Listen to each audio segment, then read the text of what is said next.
Lars as a character was deceptively hard for me to read compared to the characters I've covered so far. The reason for this was that Lars seems to have been given his characterization in a slightly different way from, say, Jasper or Lapis, whom I've covered previously.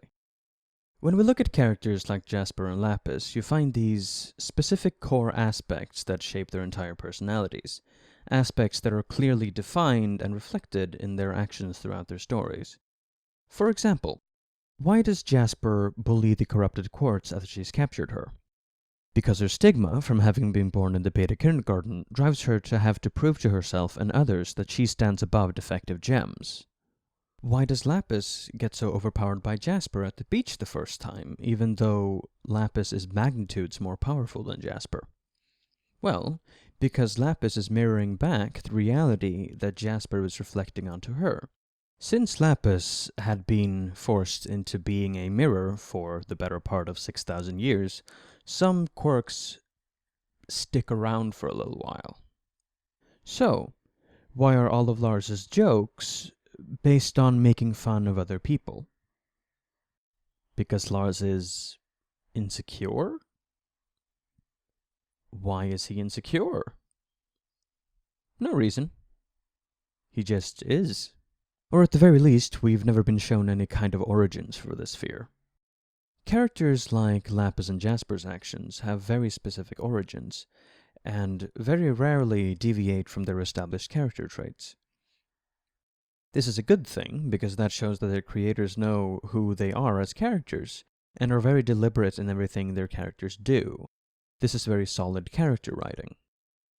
But Lars, at least for the first 4 seasons, which is what I'm basing most of this on, was not like that. Lars' insecurity doesn't seem to stem from any particular place in his life. His overarching motivations are vague at best, and a lot of important events in his life happen off-screen and are only mentioned secondhand. Lars is not hard to predict. Just about everything he does can be chalked up to insecurity, but he is pretty hard to pin down if you try to look further inside him.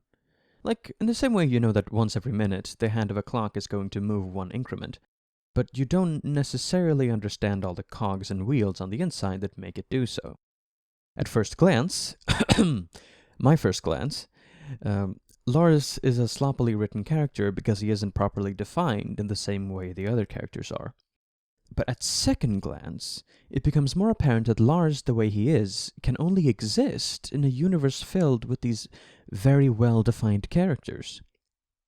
The reason it's possible to get so invested in well-defined characters are that they are the embodiments of what they represent. They are people created by cutting away the confusion and clutter that usually comes with a real person, and distills them into a perfect representation of what they are meant to portray, which makes them easy and engaging to connect with. Very much unlike the real people around us who we could only wish to understand so well. And those real people are who Lars is meant to represent. Lars is the person filled with the confusion and clutter we always remove for the sake of delivering an easier and more digestible narrative. A person with all the unwanted qualities we all want to ignore and secretly dislike ourselves for. Lars is insecure, trying so hard to be like the cool people he admires, only to miss the actual personality, the actual people behind the coolness. Because in the way that Lars doesn't consider himself cool, he disregards the thought that cool people could on the inside be like him. And because of that, he loses the capacity for empathy. Lars is unwittingly inconsiderate because of his difficulty with empathy, doing things for himself that he doesn't realize just how much they hurt others, namely Sadie. And Lars is afraid that what he is isn't good enough, and all he sees when he tries to be better, or rather, what he believes is better, is just more proof of that. Because Lars is himself trying to turn himself into a character, trying to cut away the confusion and fear himself, so that he can be what he believes he is supposed to be, a caricature, a distilled version of what he wants to be. Lars may not be the most compelling character on the show, but he is weirdly enough, the truest one. A reminder of the part of our humanity that keeps us from being who we want to be, who we could be. But he is also an example that real people, with all of their hindrances, also have the ability to embrace the confusion and fear and still be just as much of a hero in his or her own right, if they learn to accept and comfort their fear, rather than reject it. Thank you for watching. Hey, I know I said there would be a slight hiatus, but I managed to keep the computer for an extra couple of days so I could pump this out. The first time I tried to write about Lars, I was going to demonize him quite a bit because I started projecting a lot of very human qualities I find disturbing with real people onto him, and I was guided in the right direction by a helping hand, so to say. But yeah, I think Lars as a character is weirdly genius. By conventional means, he would actually be kind of a crappy character, but because he is put in a show with such amazingly defined characters, he's actually a reflection of what real people would actually look like in that situation. He is, in a very weird way, an amazing character by not being a very efficiently created character. You know what I mean?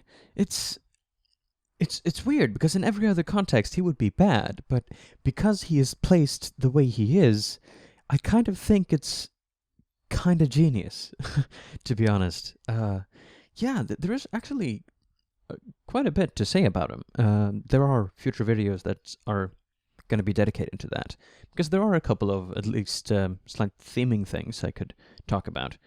But yeah, shout out to Kram 1032 on in the comment section for being a great help by looking over my first draft of this, which was completely different, and setting me straight, because I was projecting a lot and it would not have turned out good.